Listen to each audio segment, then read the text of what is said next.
Paddington sets sail. One morning, Mr. Brown had a surprise. "We're taking a trip to the beach," he said. Paddington, Jonathan, and Judy cheered. Mrs. Brown and Mrs. Bird were excited too. Paddington had never been to the beach. He did not know what to bring, so he packed everything. Soon they were on their way.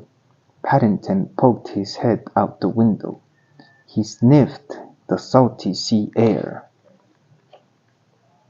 At the beach, Paddington got a pail, a shovel, sunglasses, and a float.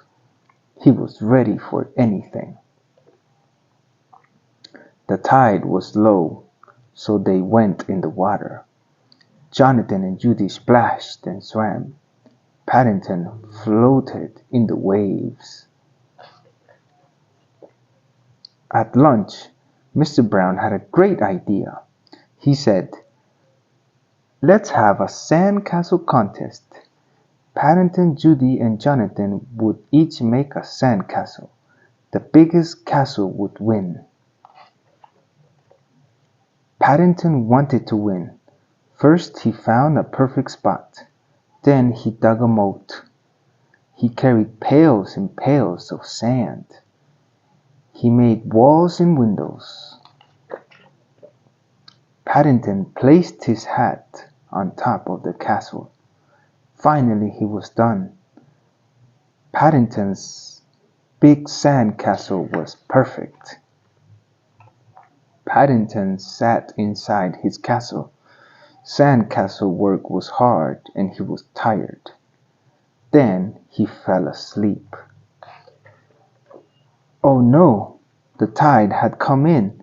It knocked down Paddington's sand castle. It carried Paddington's pail out to the sea, with Paddington in it. The Browns were worried. It was getting late. They found Paddington's hat, but could not find Paddington. Where had he gone? Then the Browns spotted people gathered near the pier. They ran toward the crowd. It was Paddington. People believed that Paddington had floated all the way across the sea. They took his picture. "Did you float here in this pail?" a girl asked. "Yes, I used my shovel as a paddle," said Paddington. The sun was setting. It was time to go home. "Did you enjoy your trip, Paddington?" asked Judy. "Yes, not many bears go to sea in a bucket," he said. The Browns were so happy to have Paddington back. "Today's trip was a bit shorter than when you came from darkest Peru," said Mr. Brown. Paddington did not hear. He was fast asleep. The end.